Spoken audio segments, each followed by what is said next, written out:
श्रीमद कुंज विहारणे नमः। श्री स्वामी हरिदासो विजयतेतराम।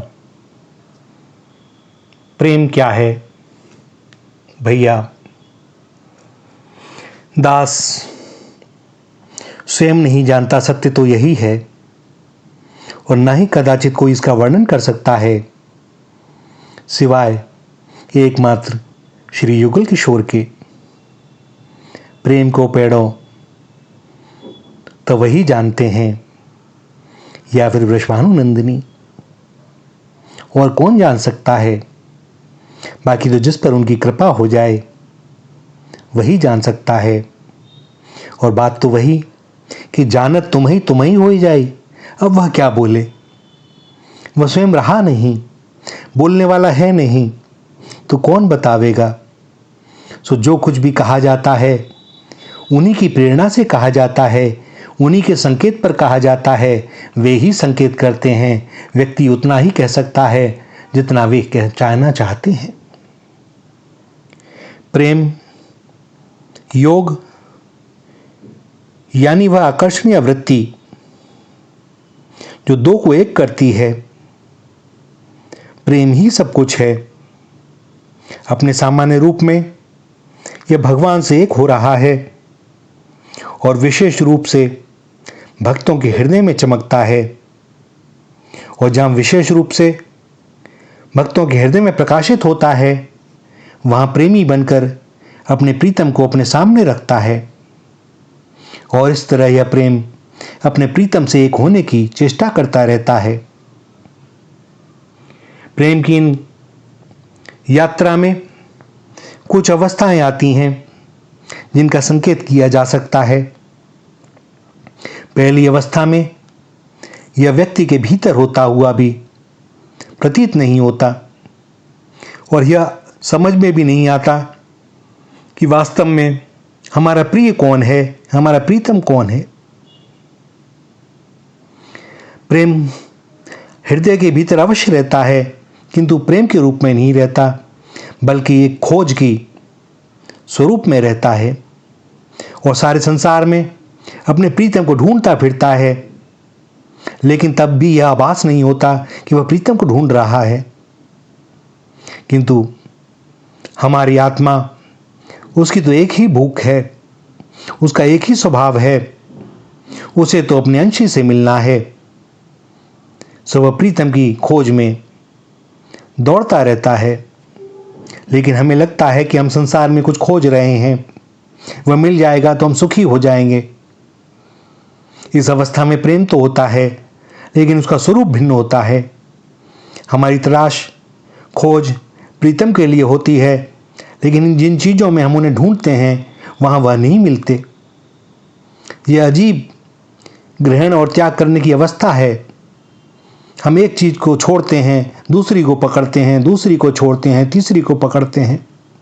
लगातार हृदय में उधेड़-बुन बनी रहती है। न ग्रहण में कोई सुख होता है, न त्याग में। भूख कहीं मिटती नहीं और बस यही समझ में आता है कि भैया यहाँ खोजना व्यर्थ है, यहाँ शांति है ही नहीं, सुख है ही नहीं। इसके बाद जब खोज बनी रहे तब भगवत कृपा से दूसरी अवस्था प्राप्त होती है। इसमें आंख अपने प्रीतम से लड़ जाती है, लेकिन प्रीतम बहुत दूर है। हम उसे पकड़ना चाहते हैं लेकिन पकड़ नहीं सकते। इस अवस्था में एक बात ज्ञात हो जाती है कि पहले हमारी जो अवस्था थी दौड़ धूप की, वह बड़ी आवश्यक थी, रहस्यपूर्ण थी। और उसी के कारण हम समझ पाए कि जिस वस्तु की हमको तलाश थी वह संसार में नहीं है और उन सब में नहीं है जिनमें आज तक ढूंढते रहे। अब एक विचित्र स्थिति बनती है हृदय के अंदर, संयोग और वियोग। संयोग इसलिए कि हम उनको पाने की कोशिश करते हैं। इस अवस्था में प्रेमी की विचित्र हालत हो जाती है और उस प्राण प्रीतम का, प्यारे का ध्यान बाकी सभी सांसारिक वृत्तियों को दबा देता है। सारे ध्यान खत्म हो जाते हैं, एक ही ध्यान रह जाता है और इस प्रेम के आते ही सांसारिक मोहजाल और इच्छाएं नष्ट होने लगती हैं। उनमें सुख नहीं दिखाई देता। लोक और परलोक भी दृष्टि से इस तरह गिर जाते हैं जिस तरह नेत्रों से अश्रु। इस वाह्यवृत्ति को रोकने के लिए, मिथ्या पदार्थों को त्यागने के लिए अपनी ओर से कोई जरा भी प्रयत्न नहीं करना पड़ता। न वैराग्य की किताब पढ़नी पड़ती है, न अपने मन को समझाना पड़ता है कि ये पदार्थ दुखदायी हैं, मिथ्या हैं, मृतृष्णा हैं। एक प्रेमी के सामने सुंदर से सुंदर वस्तुएं अपने प्रीतम के न होने पर किसी मोल की नहीं होती, बेकार होती हैं, तुच्छ होती हैं, कौड़ी की तरह होती हैं। और प्रीतम के साथ संपर्क होने के कारण छोटा पदार्थ भी बड़े से बड़ा हो जाता है। प्रीतम के न होने पर प्रेमी को फूल कांटे, सुख दुख, स्वर्ग नरक और जिंदगी मृत्यु से बदतर हो जाती है। प्रेमी के मन में प्रीतम के वियोग में कोई दूसरा पदार्थ उसे प्रसन्न कर ही नहीं सकता। प्रेमी का मन उसी दिन से संसार के प्रलोभनों से निश्चिंत हो जाता है। ऐसे प्रेमी को न तो कोई लालच रहता है और न कोई भय।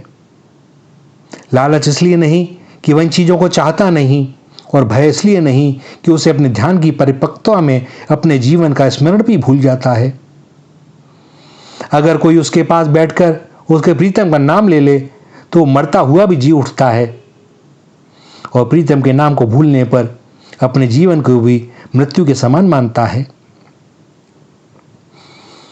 इसके बाद आती है एक तीसरी अवस्था। प्रेमी अपने प्रीतम को देख लेता है, उसकी समीपता को चाहता है और धीरे धीरे अपने भगवान के समीप होता चला जाता है, यहाँ तक कि भगवान की अत्यंत समीपता प्राप्त हो जाती है। इस अवस्था में प्रेमी को भगवान हर समय अपने सामने ही नजर आते हैं, जरा भी दूरी नहीं रहती। इस उच्च अवस्था में संसार और उसके प्रलोभन का तो कोई जिक्र करना ही क्या, आसुरी वृत्तियां भी वहां तक नहीं पहुंच सकती। प्रेमी का खाना पीना, सोना बैठना, जागना उठना एक ही ध्यान में लीन हो जाता है।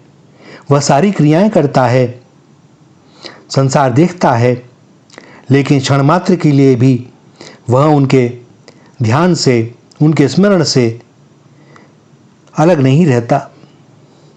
इस अवस्था में भी प्रेमी को यह स्मरण रहता है कि मैं भगवान के अत्यंत समीप हूं, किंतु फिर भी पूरी शांति नहीं मिलती, चैन नहीं मिलता।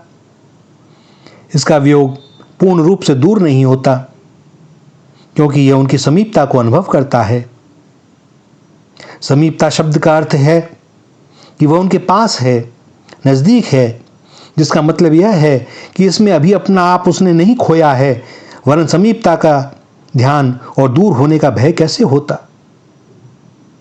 यह अवस्था भी बड़ी उच्च है, लेकिन यह पूर्ण नहीं है, क्योंकि प्रेमी की पूर्ण अवस्था वह होती है जिसमें प्रेमी स्वयं रहता नहीं, और समीपता का स्मरण किए बगैर यह हो नहीं सकता। ऐसी अवस्था में कभी तो प्रेमी को अभिमान और कभी भय आकर दुख देते हैं। अभिमान इस बात का कि मैं अपने पूर्ण सौंदर्य के साथ हूँ, उनके साथ बैठा हूँ, और भय इस बात का कि कहीं यहाँ से दूर ना हो जाऊं। और इस प्रकार की अवस्था में मोह भी आ जाता है कि देखो आखिर हमने भगवान को पा लिया। और जब भगवान अपने प्रेमी को इन बातों के प्रभाव में आते देखते हैं तो उसे थोड़ा दूर कर देते हैं, और फिर वह अपनी चेष्टा से भगवान को पाना चाहता है, लेकिन पा नहीं सकता। इस अवस्था में उसका रहा सा अभिमान खत्म हो जाता है, टूट जाता है, और दीनता आ जाती है। अब वह समझ जाता है कि यह प्रेम मेरा अपना न था, यह भगवान का ही था, यह उन्हीं की देन थी, क्योंकि जब तक दीपक न जले पतंगा उसमें जल नहीं सकता। इसलिए अहंकार और ज्ञान का तो नाश हो गया और भय का नाश भी हो गया, क्योंकि वह समझ गया कि जिसने इतनी कृपा करके अपनाया है वह मुझे अपने से दूर क्यों करने लगे। और चौथी अवस्था में प्रेमी का रहा सा अहंकार उस भड़कती हुई प्रेमाग्नि में जलकर समाप्त हो जाता है, जिस तरह लकड़ी आग में जलकर समाप्त हो जाती है। इस अवस्था में प्रेमी पूर्णतः अपने आप को भगवान के समर्पित कर देता है। वह जिधर भी देखता है एक भगवान के अलावा और कोई दिखाई नहीं देता। अपना बेगाना, छोटा बड़ा, दोस्त दुश्मन कोई नहीं, केवल प्रभु ही प्रभु रह जाते हैं। ज्ञान तो इस अद्वैतवाद तक गहरी युक्तियों के द्वारा लाता है, लेकिन प्रेम बगैर किसी फिलॉसफी और लॉजिक के इस जगह पर लाके खड़ा कर देता है। अब देखने को तो प्रेमी प्रेमी कहलाता है, लेकिन उसमें प्रीतम के सिवा और कुछ होता नहीं, और यह है प्रेम का सर्वोत्तम लक्षण। कहने का आशय यह है कि जहां ज्ञान योग, राजयोग, कर्मयोग व्यक्ति को उठाकर यत्न के द्वारा लाते हैं, वहां यह प्रेम प्रेमी को अपने कंधे पर उठाकर ला डालता है। धन्य है यह प्रेम, लेकिन यह आवश्यक है कि इसकी प्राप्ति सच्ची प्रीतम की, अपने सच्चे प्रीतम की इच्छा पर ही निर्भर है। मैं नाश हो गया, अब मुझे अपने पहले होने की याद नहीं। मैं सुलगता हुआ कोयला बन गया, किंतु मुझे धुएं का ज्ञान नहीं। मैंने हृदय, प्राण और धर्म भगवान को भेंट कर दिए, और मुझको इसका सबसे बड़ा लाभ यही मालूम हुआ कि इसके अलावा दूसरा कोई लाभ है नहीं। भैया, भगवान की अहेतु की कृपा होती है। वह जान जाता है, मान जाता है, अब दूसरा कोई है नहीं। वह दिखाई दे रहा है, लेकिन उसके माध्यम से जो कर रहे हैं लीला वही कर रहे हैं। वह तो एक यंत्र बन जाता है, प्रभु के हाथ का खिलौना।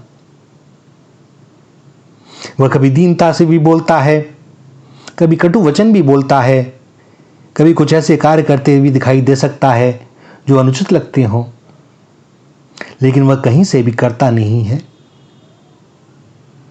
वह सर्वनियंता ही उसके द्वारा अपने खेल को जारी रखे हुए हैं, और बस कैसा आनंद।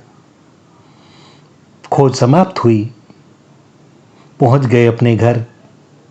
अब जैसी जैसी उनकी इच्छा, वे जो चाहें, बड़ी कृपा है उनकी, मुझे अपना लिया। हे नाथ, सब पर ऐसी ही कृपा करो। श्री राधा, श्री राधा, श्री राधा।